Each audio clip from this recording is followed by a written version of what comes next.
दोस्तों, भगवान श्री कृष्ण कहते हैं, अनुमान एक मन की कल्पना है और अनुभव जिंदगी का सबक है। जीवन में सच्ची खुशी तभी मिलती है जब आपकी सोच, कथन और धर्म में समानता हो। मित्रों, सोच और कथन सही होना चाहिए। धर्म कोई मायने नहीं रखता। धर्म चाहे जो भी हो, सिर्फ अच्छे इंसान बनो, क्योंकि हिसाब हमारे कर्म का होगा, धर्म का नहीं। मित्रों, एक समय की बात है, एक सब्जी वाला अपनी सब्जी बाजार में बेचा करता था। एक दिन एक व्यक्ति उस सब्जी वाले के पास शाम को सब्जी खरीदने के लिए गया। उस व्यक्ति ने देखा कि सब्जी की दुकान तो है, पर सब्जी वाला नहीं है। उस व्यक्ति ने सोचा कि सब्जी वाला कहीं किसी काम से गया होगा। थोड़ी देर रुककर इंतजार करने लगा, लेकिन वो सब्जी वाला आया ही नहीं। कुछ देर बाद दुकान के करीब जाकर देखा तो उस पर एक छोटा सा बोर्ड लगा हुआ था। उस बोर्ड पर लिख रखा था कि महोदय, यदि आप जल्दी में हो तो सब्जी खुद ले जा सकते हो, और उसके जो भी पैसे हों वो सामने एक डिब्बा रखा है, उसमें रख दे। उस व्यक्ति ने देखा कि इस बोर्ड पर तो सभी सब्जियों के दाम भी लिखे हैं, और उस बोर्ड पर अंत में ये भी लिखा था कि महोदय क्षमा करें, मैं बहुत मजबूर हूँ, मुझे बीच बीच में घर जाना पड़ता है, क्योंकि मेरी माँ बीमार है। घर पर मेरे सिवा कोई और नहीं है। मुझे इस वजह से बीच बीच में दुकान छोड़कर उनको खाना खिलाने और दवा देने के लिए घर जाना पड़ता है। और उस बोर्ड के दूसरी तरफ लिखा था कि अगर आपके पास पैसे ना भी हों तो भी आप सब्जी जरूर ले जाइएगा।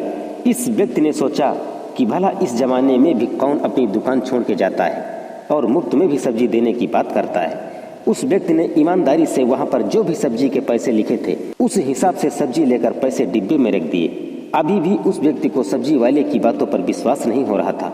वो बार बार यही सोच रहा था कि हर कोई थोड़ी ना ईमानदारी से पैसे रखता होगा। घर आकर उस व्यक्ति ने खाना खाने के बाद बाहर टहलने के लिए निकलता है। अभी भी उसके दिमाग में वही सब्जी वाला ही घूम रहा था।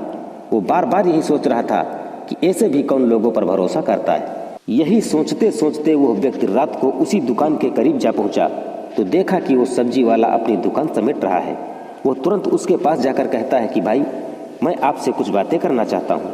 वो सब्जी वाला कहता है कि आप 5 मिनट रुकिए, मैं ये ठेला समेट लूँ, उसके बाद आपसे बात करता हूँ। फिर वो सब्जी वाला उस व्यक्ति से कहता है, कहो भाई, आप कहना क्या चाहते हो।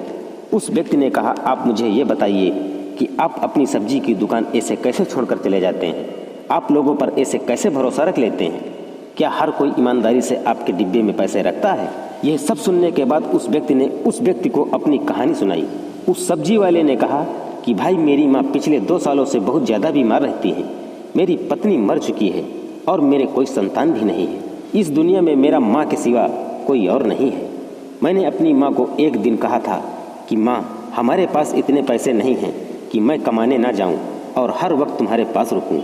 मेरी माँ मुझे यही कहा करती थी कि बेटा, तुम मेरे पास ही रहो, कहीं मत जाओ। मैंने उनको समझाने की बहुत कोशिश की थी कि मैं अगर सब्जी बेचने नहीं जाऊँगा तो फिर आपकी दवाई और खाने के लिए पैसे कौन देगा।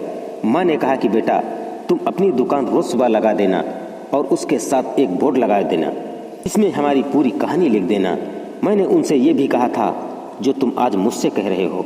मुझे भी इस पर डाउट था कि अगर लोग पैसे होने के बावजूद भी मुफ्त में यदि सब्जी ले गए तो माँ, ऐसे कैसे किसी पर भरोसा रख सकता हूँ। तब माँ ने कहा, बेटा, तुम और किसी पर नहीं लेकिन भगवान पर भरोसा जरूर रखो।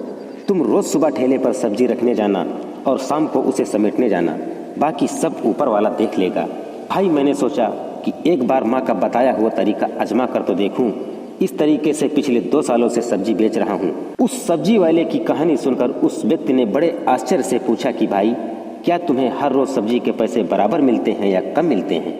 सब्जी वाले ने कहा, मुझे रोज जितने पैसे मिलने चाहिए उतने ही मिलते हैं, कई बार तो ज़्यादा भी मिले हैं। कुछ लोग डिब्बे में पर्ची रख जाते हैं और उस पर्ची में कुछ ऐसा भी लिखते हैं, मैंने सब्जी के पैसे ज़्यादा रखे हैं, तुम अपनी माँ का इलाज अच्छे डॉक्टर से करवा लेना।